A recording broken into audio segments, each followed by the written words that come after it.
नमस्कार दोस्तों, ग्रामीण डाक सेवक 30,000 प्लस नई भर्ती को लेके बहुत ही बड़ी खबर यहाँ पर आ गई है।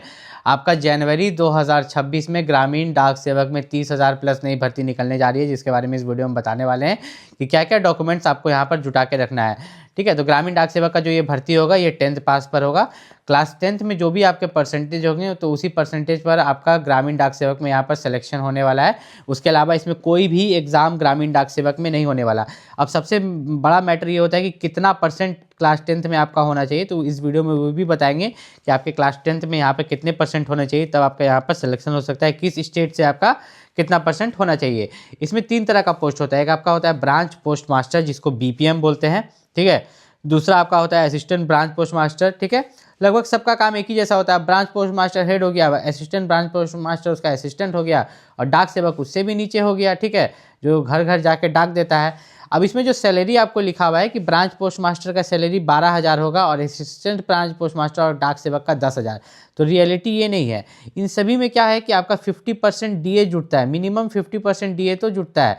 50% DA सैलरी का आधा होता है। तो सैलरी ब्रांच पोस्ट मास्टर का 12,000 है, तो उसका आधा हो गया 6,000। तो 12,000 में 6,000 जोड़ दिए तो कितना हो गया आपका 18,000 हो गया सैलरी आपका ब्रांच पोस्ट मास्टर का। और असिस्टेंट ब्रांच पोस्ट मास्टर और डाक सेवक का सैलरी कितना हो गया 10,000 में 5,000 जोड़ दिए तो 15,000 हो गया सैलरी, स्टार्टिंग सैलरी। ठीक है, फिर आगे चल के आपको प्रमोशन भी मिलता है और हर साल 3% का इंक्रीमेंट भी मिलता है। ठीक है, 3% का हर साल इंक्रीमेंट भी मिलता है और आगे चल के आपको MTS और क्लर्क में यहाँ पर प्रमोशन भी मिलता है। ठीक है, जो MTS और क्लर्क में जो प्रमोशन मिलता है उसके बारे में हम यहाँ पर बात कर लेते हैं। देखिए, सबसे पहला प्रमोशन जो आपको मिलता है MTS में मिलता है, और उस MTS के प्रमोशन में आपकी स्टार्टिंग सैलरी रहती है 35,000। ठीक है, और क्लर्क का भी मिलता है जिसमें आपकी स्टार्टिंग सैलरी 30,000 रहती है। अगर आप 10th पास ही रह गए तो MTS में प्रमोशन डिपार्टमेंटल एग्जाम देके, और अगर आप 12 पास कर जाते हैं तो आपको क्लर्क में प्रमोशन का मौका यहाँ पर मिलता है। उसके अलावा यहाँ पर बात करें तो जो मांगा गया है 10th पास, उस 10th पास में आप किससे पास होने चाहिए, 2 सब्जेक्ट होना चाहिए आपका, इंग्लिश और मैथमेटिक्स होना चाहिए। ठीक है, याद रखिएगा, इंग्लिश और मैथ्स होना चाहिए आपके क्लास 10th में। ठीक है, तभी आप फॉर्म भर सकते हो।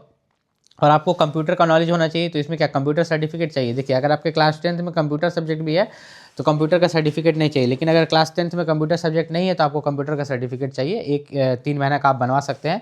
साइकिल चलाने आना चाहिए। एडुकेट मीन्स ऑफ लाइवलीहुड का मतलब है कि आप कुछ ना कुछ कमा रहे हैं, ट्यूशन पढ़ा रहे हैं या कुछ ना कुछ कमा रहे हैं, ऐसे एकदम वेल्ला नहीं बैठे हैं। ठीक है, फॉर्मेट ऑफ सर्टिफिकेट्स, अगर आप OBC SC ST या EWS कैटेगरी से बिलोंग करते हैं तो फॉर्म अप्लाई का जो लास्ट डेट होगा, लास्ट डेट से पहले जो है आपके पास सेंट्रल लेवल कास्ट सर्टिफिकेट होना चाहिए। ठीक है, याद रखिएगा, फॉर्म अप्लाई का लास्ट डेट से पहले आपके पास क्या होना चाहिए, सेंट्रल लेवल कास्ट सर्टिफिकेट बना हुआ होना चाहिए, ताकि आपको किसी भी तरह का दिक्कत यहाँ पर ना हो। आपके पास मार्कशीट होना चाहिए, आइडेंटिटी प्रूफ होना चाहिए जिसमें आधार कार्ड आएगा, कास्ट सर्टिफिकेट होना चाहिए उनके लिए जो OBC SC ST और EWS से बिलोंग करते हैं, और साथ ही साथ डेट ऑफ बर्थ प्रूफ भी होना चाहिए आपके पास। ठीक है, डेट ऑफ बर्थ जो आपका बनता है वो आपके पास यहाँ पर होना चाहिए। तो GDS जो है, GDS का फॉर्म कब निकलेगा, GDS का फॉर्म आपका जनवरी 2026 में निकलेगा। इसके लिए आप रेडी रहिएगा, अपना जाति प्रमाण पत्र ये सब कुछ बनवा लीजिएगा।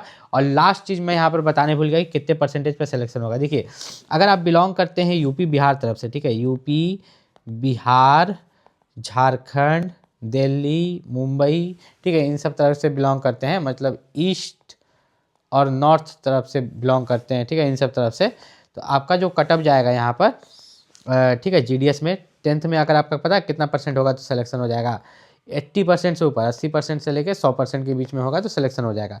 लेकिन अगर आप नॉर्थ ईस्ट तरफ फॉर्म भरते हैं, आप कहीं भी फॉर्म भर सकते हैं, किसी भी स्टेट से, मान लो झारखंड का बच्चा नॉर्थ ईस्ट भर सकता है, बिहार का बच्चा भी नॉर्थ ईस्ट भर सकता है, और साउथ। अब नॉर्थ ईस्ट में क्या आ गया, जिनको नहीं पता मैं बता दूँ, नॉर्थ ईस्ट एक ऐसा जगह है, ठीक है, जहाँ 7 सिस्टर है, जहाँ मिजोरम, मेघालय, अरुणाचल प्रदेश, नागालैंड, ठीक है, ये सब स्टेट्स आते हैं।